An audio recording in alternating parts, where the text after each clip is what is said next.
I didn't know you had that power.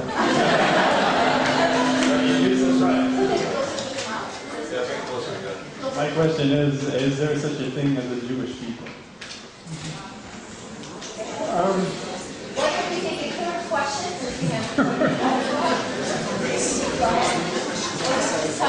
Okay, we'll take that side next time. Please go ahead.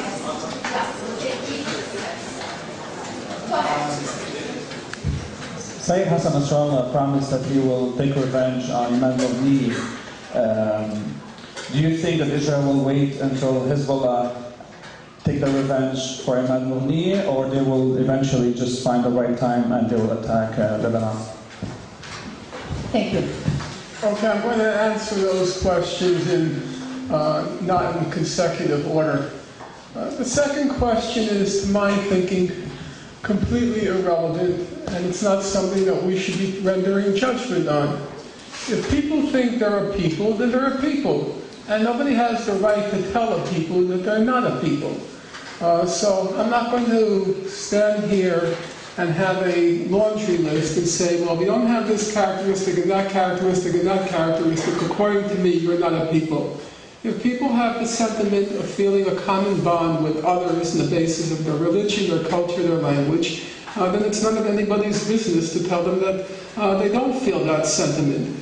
Now, there's a separate issue, namely, what are the political consequences of that sentiment, and what does that sentiment allow you to do, and what does that sentiment not allow you to do? So you're saying to me, if you were to ask me the question, if Jews constitute a people, do they have the right to form a state in Palestine that belongs only to Jews? Well, that's a political question, a separate one, and there I think one has a right to make a judgment. But certainly nobody has the right to say of anybody else or any other group of people that they have no right to feel a particular sentiment or a special sense of commonality or a bond with somebody else. So I'm going to just leave that question aside. The last question was Israel assassinated. It doesn't formally acknowledge it, but informally it's quite clear. They assassinated quite a while ago now a senior member of the Hezbollah, and the Hezbollah leadership has said that they're going to exact revenge. And the question that was put to me is whether the Hezbollah is going to exact revenge for the assassination and thereby give Israel a pretext to attack, or whether Israel will attack regardless of a pretext. I mentioned to you earlier there have been several significant reports that have been issued in recent months on the impending war between Israel and Lebanon. And the one by Dan Kurtzer, which was written for the Council of Foreign Affairs in the United States, it said, and now I'm quoting him, he said, quote, Israel is more likely, between Israel and Hezbollah, Israel is more likely to initiate the attack. So it's almost, we can't say with certainty, but it's a greater likelihood that they won't even this time around look for a pretext, but they'll just go in and try to do their job. As to the first question, the one about the one state, two state, I'm always a little bit perplexed by that sort of question, because it suggests that political goals are like a Chinese menu. I'll take one from column A and two from column B. You have one state, I'll have two states, as against you have one steak and I'll have two steaks. That's not what politics is about. If I were to have my choice, I would have no states. I'm not sure how keen Canadians are about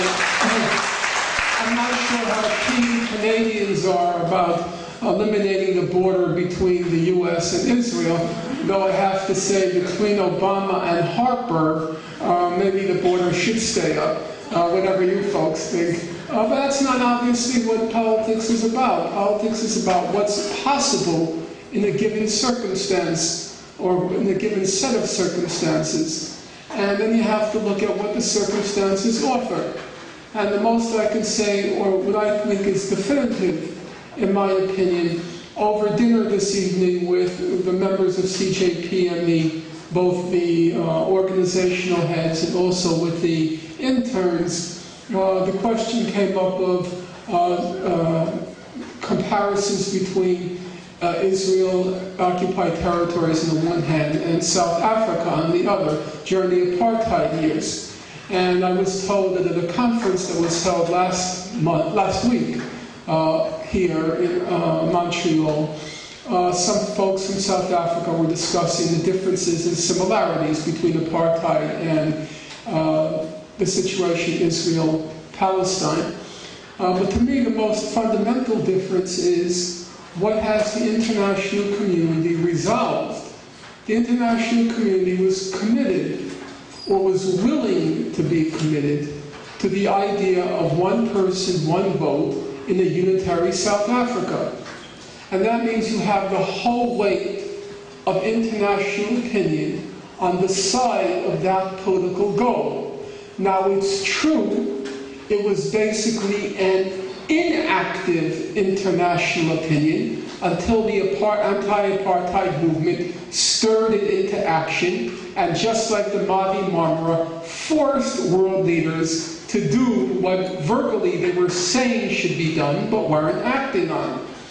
And the fundamental difference with the Israel-Palestine conflict is the international community has rendered its verdict, and it's rendered its verdict now for some 30 years, that to resolve the Israel-Palestine conflict there have to be two states, Israel and a Palestinian state in what's called the occupied Palestinian territories, namely the West Bank, Gaza, and East Jerusalem. That's the verdict. And it's very hard politically to build a movement, especially when you're a tiny little country like Palestine, to build a movement in opposition to the whole of enlightened public opinion. It means you're aligning yourself against the United Nations, against the International Court of Justice, against all of the human rights organizations, all of whom have said it's two states.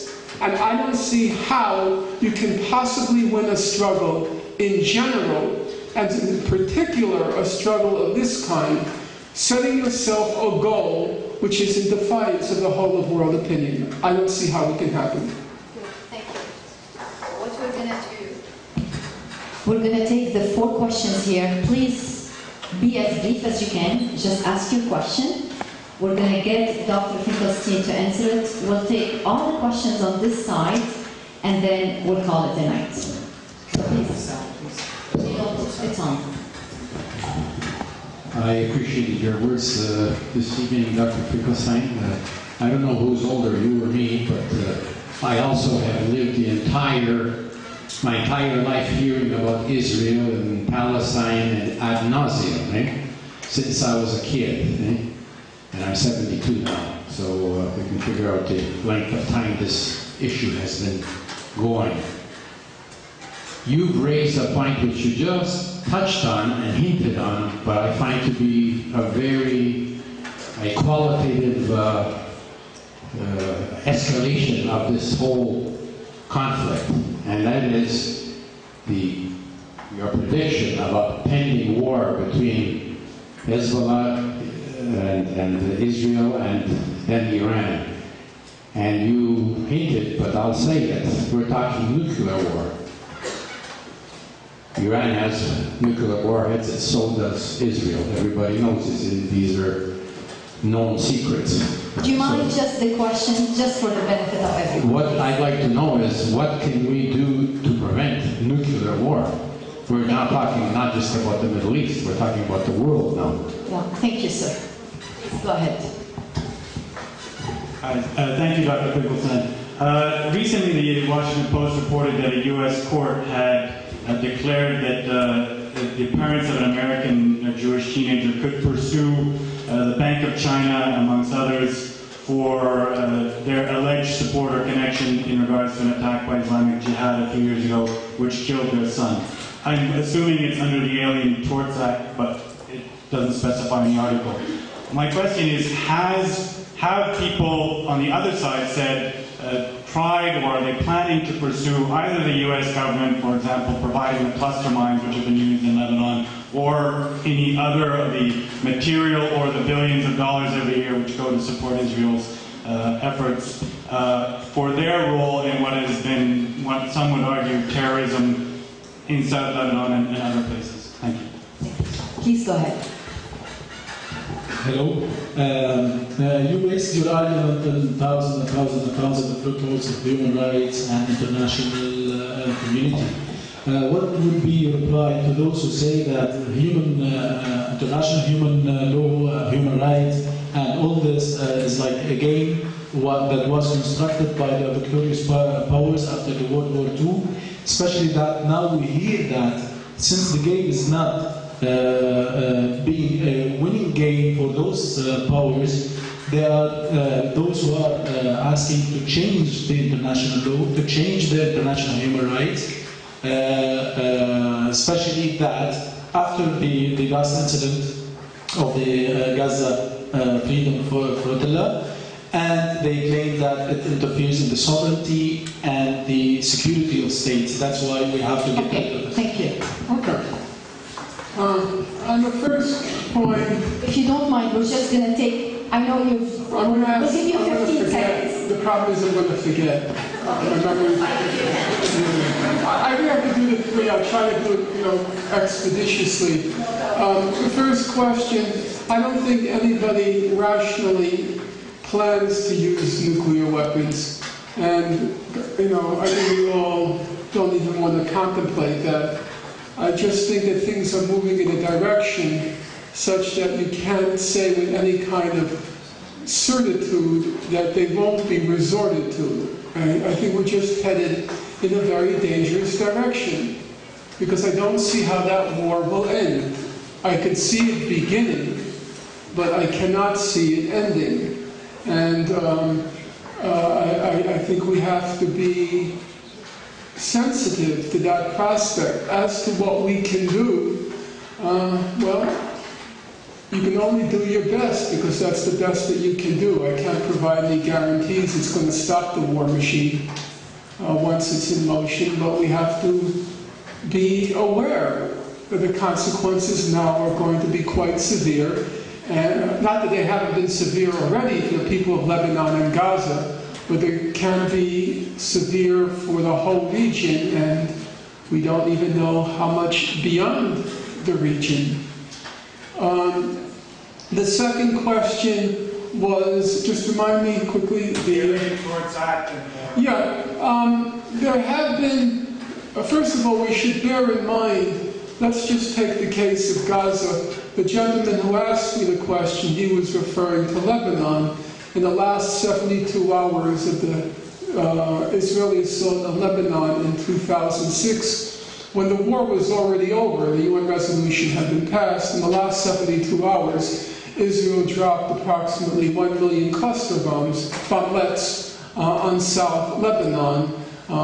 That was their goodbye to Lebanon, and obviously there's been a lot of death since Israel left because the cluster bombs are in the ground and haven't exploded.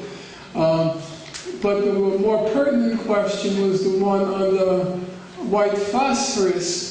The white phosphorus, if you're appalled at the fact of Israel dropping these white phosphorus shells on hospitals, schools, humanitarian aid, warehouses, marketplaces, it's important to bear in mind that according to all the human rights organizations, literally, every single white phosphorus shell, every single one, was manufactured in the United States.